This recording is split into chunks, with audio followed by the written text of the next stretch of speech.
The door to his cell wouldn't open. Padre Pio pushed again. Nothing. Then he heard it. A voice on the other side. Low. Steady. Not one of the friars. You cannot leave yet, Padre, it said.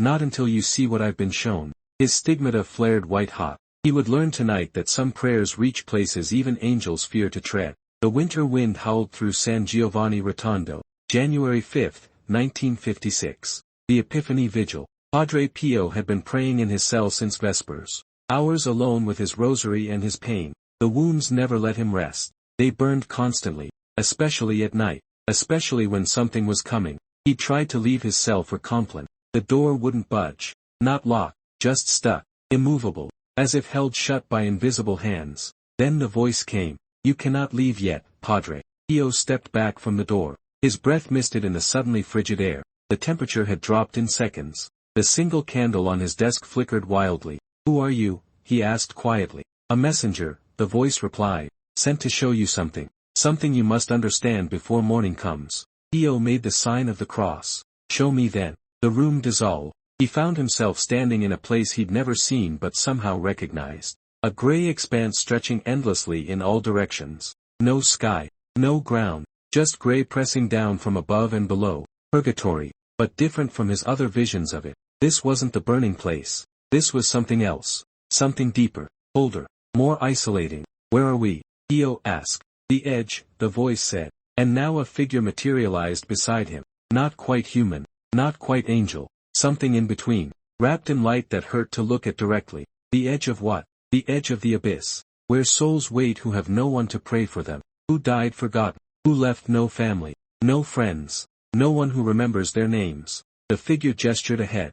And Pio saw them. Thousands of souls. Millions perhaps. Standing in the gray. Motionless. Silent. Their faces turned toward something he couldn't see. All of them waiting. How long have they been here? Pio whispered. Some for centuries. Some for days. Time moves differently here. But for them it feels endless. They cannot move forward. Cannot go back. They simply wait. For what? For someone to remember them. For a single prayer. For any act of love from the living world. The figure moved closer to the nearest soul. A young man. Perhaps 20. Dressed in clothes from another century. His eyes were open but unseeing. Fixed on some distant point. Watch, the figure said. And suddenly Pio could see into the young man's mind. Could feel what he felt. The longing. The hunger for God that burned like fire. The knowledge that heaven was so close. Just beyond reach. But unable to cross the gap alone. Why can't he move? Pio asked. Because no one prays for him. He died at sea. Alone.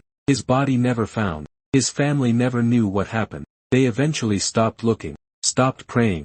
Stopped remembering. And now he waits. Pio felt tears burning his eyes. How many are like him? Millions. The forgotten dead. Those who have no one left in the world of the living who knows their name. Who remembers they existed. Who cares their suffering. The scene shifted. Now Pio stood in a different part of the gray realm. Here the souls were different. Not silent. Not still. These souls moved. Paced. Some knelt. Some covered their faces. All of them in visible agony. These are different, Pio said. Yes. These died in mortal sin. But at the last moment, the final breath, they repented, cried out to God, were shown mercy, but now they burn. Pio watched as one soul relived her death over and over. A woman, middle-aged. He saw her final moments. Saw the sin. Saw the despair. Then saw the tiny spark of repentance. The whispered prayer. The mercy that pulled her back from damnation. But now she suffered. Burned. Purified. She has been here 80 years, the figure said. Because she has no one to pray for her. No one to speed her purification. No one to ease her suffering. But surely God. God is merciful. That's why she's here and not in hell. But his justice demands purification. And that purification is shortened by prayer. By love. By remembrance. Without those things, it stretches. And stretches. And feels endless. The figure turned to face Pio directly. Do you understand now? The living have more power than they know. Every prayer for the dead reaches here. Every mass offered. Every rosary prayed. Every small act of remembrance. It all matters. It all helps. It all makes a difference. Pio nodded slowly. I know this. I've taught this. But you haven't seen this. The figure gestured again. And now Pio saw something that made his heart stop. A thread of light descending from above. Golden. Brilliant. It touched one of the waiting souls. A man who'd been standing motionless for what looked like an eternity. The moment the light touched him, everything changed. His face lifted, color returned to it, hope blazed in his eyes. And slowly, so slowly, he began to rise, ascending toward the source of the light. What just happened? Pio breathed. Someone prayed for him. Someone on earth. Someone who didn't know his name, who never met him, who simply prayed for the forgotten dead. And that prayer, that single act of love, was enough. Pio watched as the man rose higher, higher, until he disappeared into brilliance above. One prayer did that, one prayer, offered with love, with intention, with genuine care for the suffering dead. That's all it took. The figure moved through the gray realm. Pio followed. They passed thousands of waiting souls, thousands suffering, all of them desperate for that same touch, that same light, that same rescue. Every prayer matters, the figure said. Every single one. The living don't understand this. They pray for their own families, their own loved ones, those they remember, but they forget these, the ones who have no one, the ones whose names are lost, the ones who wait in this gray place hoping, praying, begging for someone to remember. They stopped before a soul that made Pio's breath catch. A child, perhaps 8 years old, standing alone, face turned upward, waiting. How long? Pio whispered. 300 years. He died in a plague. His whole family died. No one was left to pray for him. No one knew he existed. And so he waits. Pio knelt, brought his rosary to his lips, began to pray. Hail Mary, full of grace. The words were barely spoken when light descended, touched the child. His face transformed. Joy, pure and complete. He began to rise. But before he disappeared, he looked at Pio, and smiled, and whispered 2 words that echoed in the gray realm. Thank you. Then he was gone. Pio wept. Why did you show me this? Because the living are forgetting. They pray for their own, sometimes, but they're forgetting the forgotten, the ones who need it most, the ones who have no one else. The figure's light grew brighter. You must tell them, make them understand. Every prayer for the dead matters. Every Massachusetts, every rosary, every mention of the forgotten souls. It all reaches here. It all helps. It all makes eternity different for someone. The gray realm began to fade. Pio felt himself being pulled back, back to his cell, back to his body, back to the world of the living. Wait, he called out. Who are you? The figure's voice came one last time, already distant, already fading. A soul you prayed for 50 years ago. You didn't know my name. You just prayed for the forgotten dead. That prayer freed me. Now I serve. I help others. I show the living what their prayers accomplish. So they don't stop. So they keep praying. So no one waits forever. And then Pio was back in his cell. The door stood open now. The candle burned steady. The cold was gone. But his face was wet with tears. His hands shook. His stigmata burned worse than ever. He stood slowly, made his way to the chapel. It was empty. The other friars had finished Compline and gone to bed. But Pio knelt before the tabernacle. For them, he whispered, for all the forgotten ones, for those who wait with no one to remember them, for those who suffer with no one to ease their pain, for those who hope with no one to answer. He prayed the rosary, all 15 decades, but this time differently. This time he offered each Hail Mary specifically, intentionally, for the souls who had no names, no families, no one left in the living world who cared.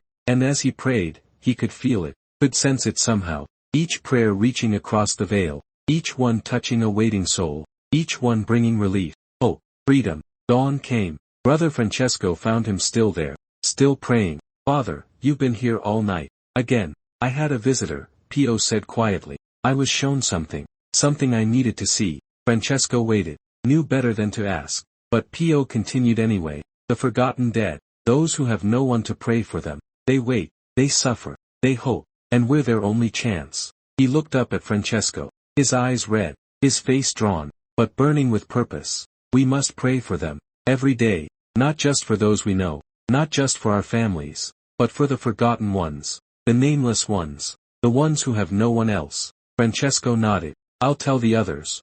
Tell everyone, tell the people who come for confession. Tell them their prayers matter more than they know. Tell them one Hail Mary for a forgotten soul might be the prayer that frees someone who's waited centuries. Tell them not to underestimate the power of praying for the dead. From that day forward, Padre Pio added something to his daily prayers. Something he'd do every night before sleep. He would pray 1 decade of the rosary specifically for the forgotten dead. For those who had no one, no names, no families, no remembrance. and he encouraged everyone who came to him to do the same. Just 1 decade, he'd say. Just 10 Hail Marys. For souls you don't know. For the forgotten ones. It costs you 5 minutes. But it might free someone who's waited 500 years. People listened. They started praying. And Pio would sometimes see the results. Would have visions of souls rising. Of light descending. Of the gray realm growing a little less crowded. One woman came to him years later. Weeping. But not from sorrow. From joy. Father, I did what you said. I prayed every night for the forgotten dead. And last night I had a dream. A young man came to me. Said he'd been waiting 200 years. Said my prayer freed him. Said to tell you thank you. Pio smiled. Thank you for praying. Don't stop. I won't. Never. But what he said next changed how she understood everything. The forgotten dead aren't just in purgatory. They're all around us. Pressing close to the living. Hoping. Waiting. Every time you pass a cemetery. Every time you see a grave with no flowers. No visitors. No one who remembers. Those souls are waiting. Hoping someone will pray. The woman listened carefully. So when you pray for the forgotten dead, you're not praying into the void. You're answering desperate hope. You're responding to souls who are crying out. Who need you. Who have no one else. Years passed. Pio continued his practice. Every night. 1 decade for the forgotten. Without fail. Even when exhaustion threatened to overwhelm him. Even when pain made it hard to speak. He prayed. And he taught others to do the same. The practice spread. People started praying. Started remembering. Started caring for souls they'd never met. Whose names they'd never know. Toward the end of his life, when his hands shook too much to hold the rosary alone, the friars would help him. But he never missed the decade for the forgotten. One night, near the very end, he had another vision. The gray realm again. But different now. Less crowded. More light. Souls still waited. But fewer. And those who remained stood with hope instead of despair. The figure appeared again. That same messenger. Still wrapped in light. You've helped many, it said. Thousands freed because of your prayers. Because of those you taught to pray. Because you didn't forget the forgotten. Pio smiled weakly. It was the least I could do. It was everything to them. When Padre Pio died, something remarkable happened.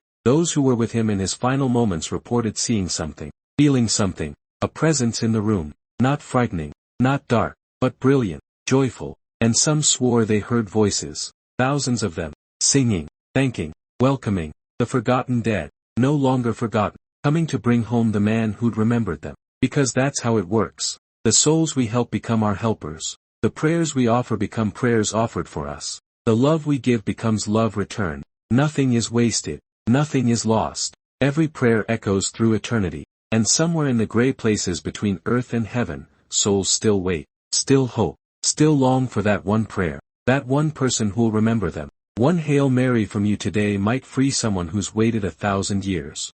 That's the power the living hold. That's the responsibility we carry. That's the opportunity before us. To remember the forgotten. To pray for the nameless. To love the unloved. One prayer at a time. One soul at a time. Until no one waits alone anymore. Until all are home.